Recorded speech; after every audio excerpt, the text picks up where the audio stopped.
Bienvenidos a un nuevo capítulo para que hablemos de salud y hoy ya está con nosotros René Sandoval. Él es académico de la Escuela de Nutrición y Dietética de la Universidad Católica del Maule, una escuela que pertenece a nuestra Facultad de Ciencias de la Salud, y con él abordaremos distintos desafíos en materia de nutrición y alimentación que ha dejado en evidencia esta pandemia por COVID-19. Muchísimas gracias, René, por acompañarnos en este programa.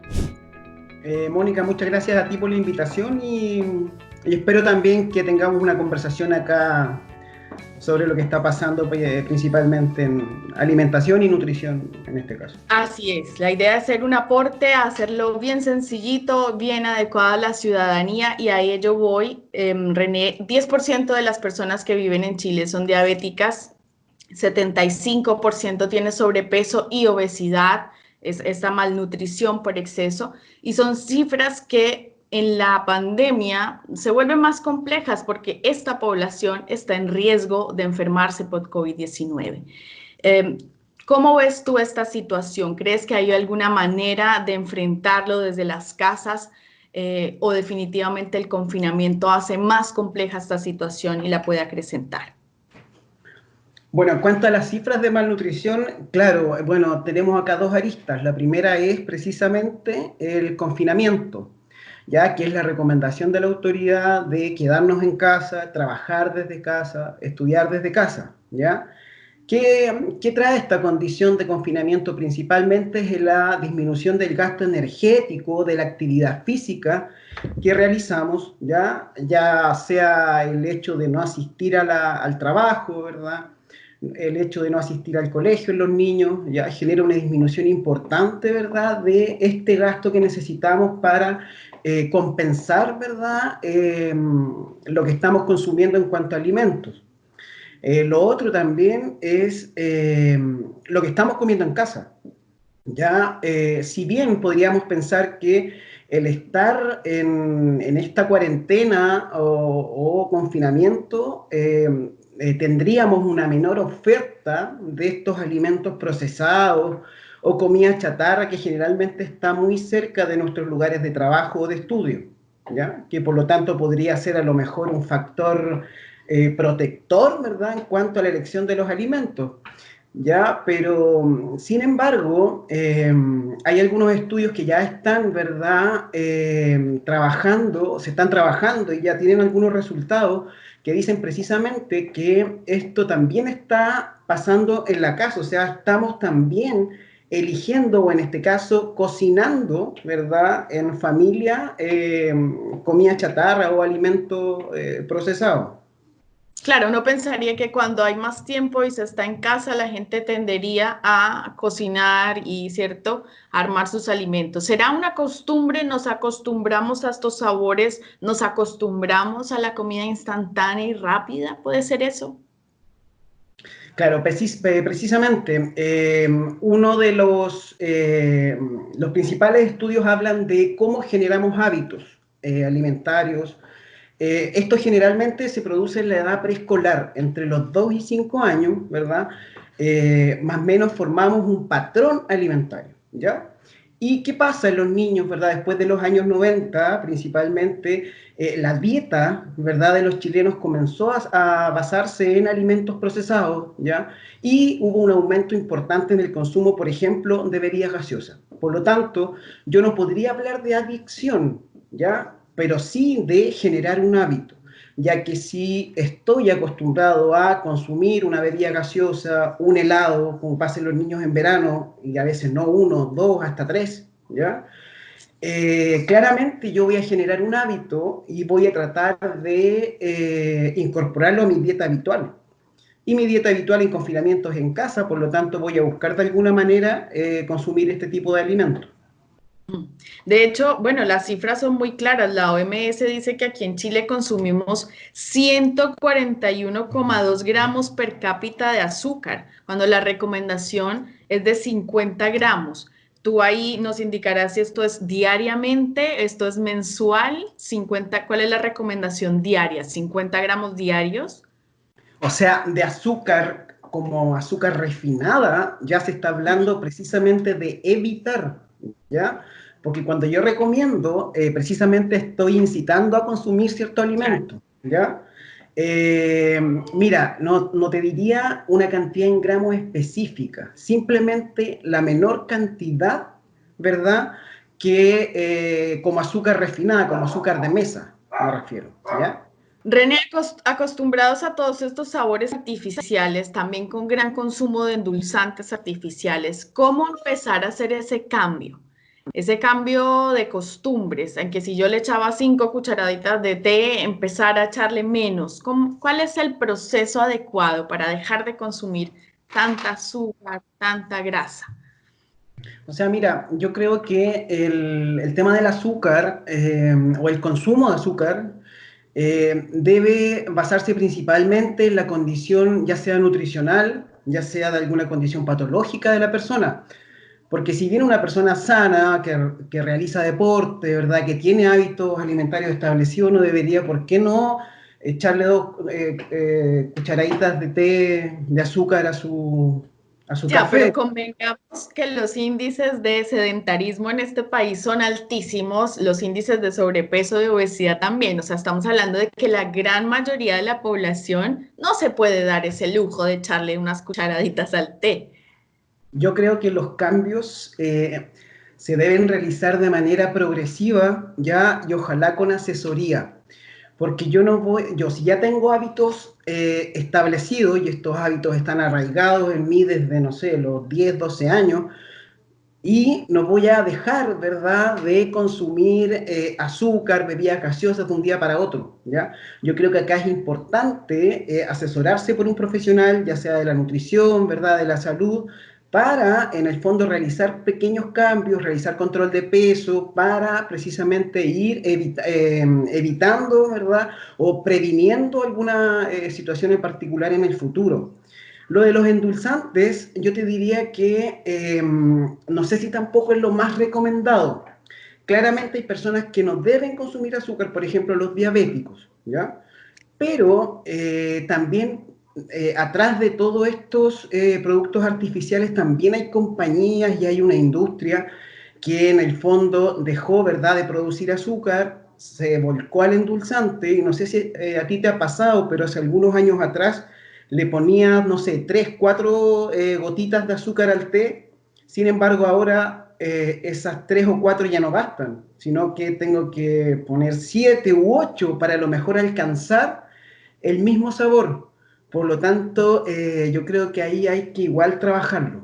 ¿Ya? Creo que no sé Claro. si la solución sea empezar a, en el fondo, consumir alimentos con sustitutos de azúcar.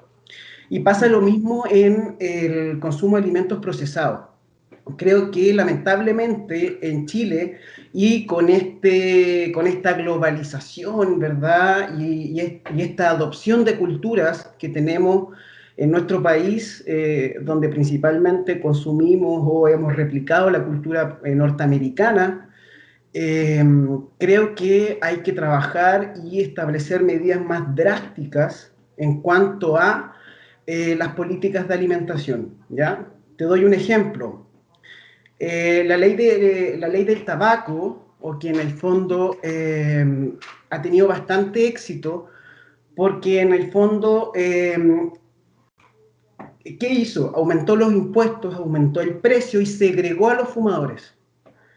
Yo creo que en Chile las medidas restrictivas tienen bastante buenos resultados. Creo que alguna medida pública importante que se debería acá asumir es la subvención a algún tipo de alimentos, por ejemplo, los alimentos frescos y saludables, y también generar algún impuesto o algo a los alimentos procesados, aparte, ¿verdad?, del famoso sello, esta ley de El etiquetado que... etiquetado. Exacto. Y claro, porque es que una botella de agua es mucho más cara que una botella de bebida. O un paquete chico de galletas es muchísimo más barato que, por ejemplo, una fruta fresca. Exacto. Una unidad, o sea, claramente cobra sentido que tú digas que las políticas públicas deberían apuntar a subvencionar estos alimentos frescos. ¿Qué pasa con la gente en cuarentena, René? porque el acceso a los alimentos, claro, se hace más complejo salir a comprar, el consumo de carbohidratos, de pan, de arroz, se va a disparar. ¿Qué hacer post pandemia? Cuando todo esto pase, podamos salir y no nos encontremos todos obesos y enfermos. Bueno, la otra arista, respondiendo a la pregunta anterior, también agregar algo. Si bien tenemos a estas personas que están subiendo de peso en casa, ya también tenemos la otra arista que marca, ¿verdad?, las tremendas y vergonzosas, diría yo, desigualdades que existen en Chile. Porque estamos también viendo la otra arista, que es la persona que ya no está generando ingresos, ¿ya? Y que está viendo cómo alimentar a las 7 u 8 familias, ¿ya? Que viven, ¿verdad?, en su casa, no están alcanzando y al mismo tiempo los precios están aumentando de los alimentos básicos, ¿ya? Por ejemplo, el pan, los huevos, las carnes blancas, ¿ya? Por lo tanto, creo que ahí es importante el trabajo del Estado y en este caso, el gobierno. Y respondiendo a tu pregunta, creo que eh, Post tratar pandemia, ¿cómo hacerlo? post pandemia, yo creo que acá debe haber una ley o un plan nacional de alimentación post pandemia, porque Chile es un país principalmente exportador de materias primas e importador de productos terminados. No sabemos qué va a pasar con la producción de alimentos en el mundo. La FAO está hablando de cifras enormes de muertes por hambre en países, ¿verdad?, con menores ingresos. Pero creo que este plan debería contemplar un abastecimiento local, ¿verdad? Asegurar la producción, la distribución y el consumo de los alimentos a nivel local, en vez, ¿verdad?, de la exportación. Creo que esa es una arista importante. Y De la otra, alimentos frescos estamos hablando, alimentos frescos, verduras, frutas. o sea, lo que exportamos generalmente nosotros son frutas, ya Ah, es exacto. pescado, ¿verdad? Y lo otro importante, creo que también necesitamos un plan de apoyo a los pequeños agricultores o personas, ¿verdad?, que en el fondo abastecían los mercados locales. No sé, ejemplo, acá tenemos muchas personas que tienen una producción pequeña, ya sea de aves menores, de huevos, de hortalizas, y que acudían a las pequeñas ciudades o a las grandes ciudades, ¿verdad?, a ofrecer estos alimentos, y en este caso no, eso no está ocurriendo. Entonces, ¿qué pasa con la economía de ese hogar? Hay que pensar también en la población rural, que en el fondo no está confinada, ya hay menos riesgos, se dice, de De contagiarse con contagio. COVID, pero va a tener que buscar de alguna manera la subsistencia del hogar. ¿Tú crees, René, que después de esta pandemia, además de estas propuestas que tú has dicho a nivel de producción, de disposición de alimentos, debiera, por ejemplo, pensarse en incorporar en los colegios un nutricionista? Porque tú has dicho que los hábitos se forman entre los 4 o 5 años. ¿Es momento de hacerlo? Yo creo que, bueno, estamos hace bastante tiempo con este proyecto. Te cuento que hay varios colegios, varias escuelas, principalmente por voluntad de los municipios o de los sostenedores de contar con este profesional de salud, nutricionista en los colegios.